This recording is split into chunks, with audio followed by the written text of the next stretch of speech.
Here's how you can buy multiple properties with just one pot of cash.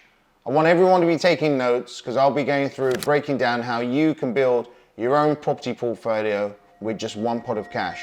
I'm going to break down the VRR strategy, so buy, refurbish, refinance and repeat strategy, which we use on all our property projects like this, this and this. What 90% of people do is save up a pot of cash, working hard, implement that into a property, then try to repeat it by trying to save for another pot of cash. But this could actually take forever to implement. Listen, if you expect to save up a pot of cash for each property, then it's going to take you forever to build out that property portfolio.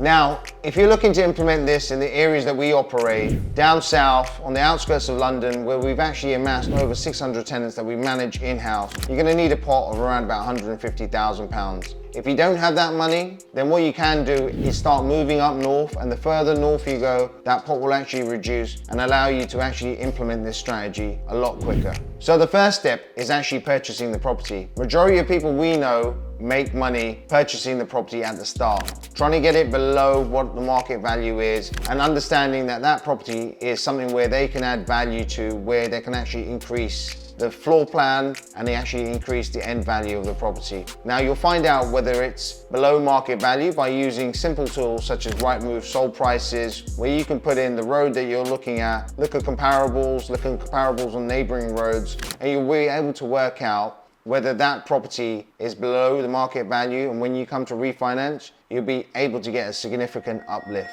Here's how we would actually do this. Commercial to residential, HMOs, or actually a combined strategy of commercial to residential and HMO combined. Now, for those that don't understand those terms, let me just break it down for you. Commercial to residential actually relates to prior approval and permitted development rights, allowing you to change the use of a commercial Class E property to residential use. So you could actually take a building and create multiple dwellings just with one simple prior approval application. HMOs is where you take a regular 2-3 bedroom house and repurpose that to like a 5-bed or 6-bed HMO. Commercial, residential and HMO combined is basically where, for example, you could take a commercial building, the downstairs front elevation you may leave as a retail unit, the rear of this you may convert to a studio or a 1-bedroom flat, and the uppers you can convert to up to 6 rooms as a HMO. We typically find these properties on Rightmove, Zoopla,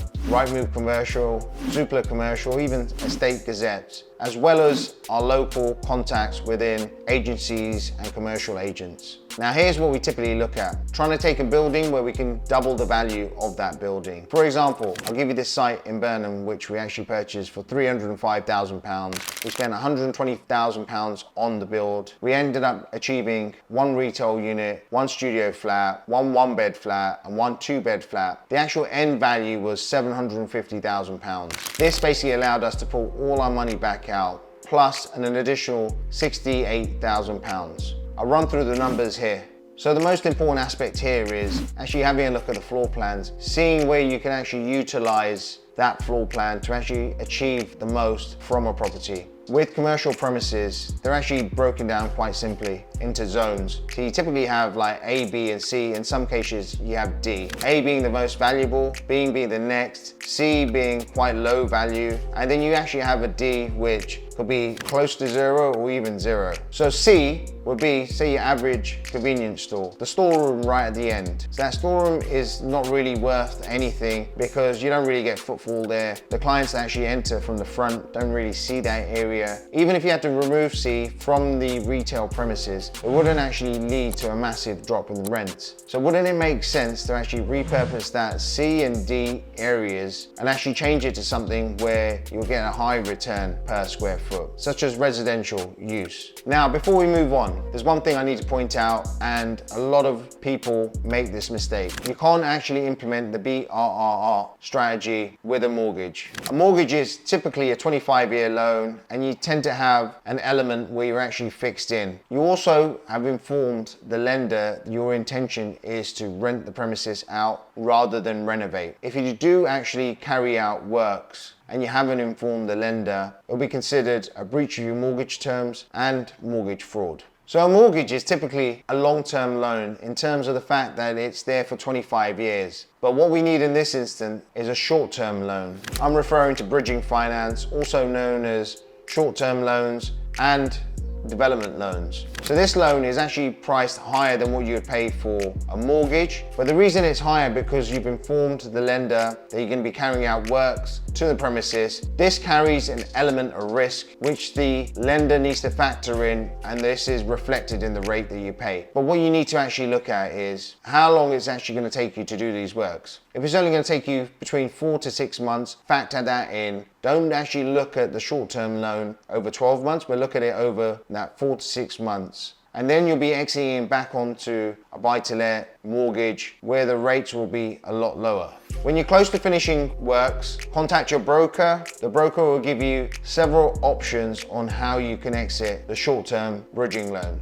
You'll end up choosing a lender and then choosing a valuer to actually come out and value your premises. So if you've got your numbers right, the value will come out, value what that whole building is worth. Then the money that you release from this mortgage will pay off the short-term loan, and if there's anything left, that will be returned to you and you can use that towards your next project. To be able to pay off your short-term bridging lender in full, you need to get your strategy right. And the strategy is maximizing the money you make per square foot. In the majority of cases, we end up combining 2 or even 3 strategies. This could be Class C, commercial to residential, preventive development rights, prior approval rights. So we could potentially have one site where we've used prior approval, permitted development rights to change the rear of a commercial building to residential. And the uppers, as it was already residential use, we can use permitted development rights to convert the internals to a HMO of multiple rooms.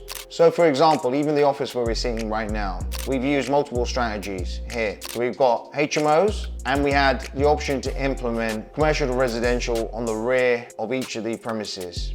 Now, what a valuer will typically do is add up the rents, add up what they're getting from the commercial sites, look at the length of the lease, apply a multiplier, and they're quite straightforward on working out where that valuation will be. And again, on the HMO element, they'll look at what you're achieving annually, have a look at what your monthly costs are, and then also apply a multiplier, and will give you a commercial valuation for your HMO. Now, if you add those 2 values up, it hopefully achieves a decent sum, allows you to pull your money out and go again on building your portfolio. To summarize, getting your strategy right is the difference of leaving money tied up in the deal and not being able to purchase your next property, or pulling your money out and be able to use that as your next pot on your next property purchase. If this video has left you with any questions, then I want you to do 2 things. Firstly, drop a comment below and we'll come back to you. Secondly, have a look at our commercial to residential webinar. Details are in the description, where we discuss A to Z on investing in commercial to residential conversions.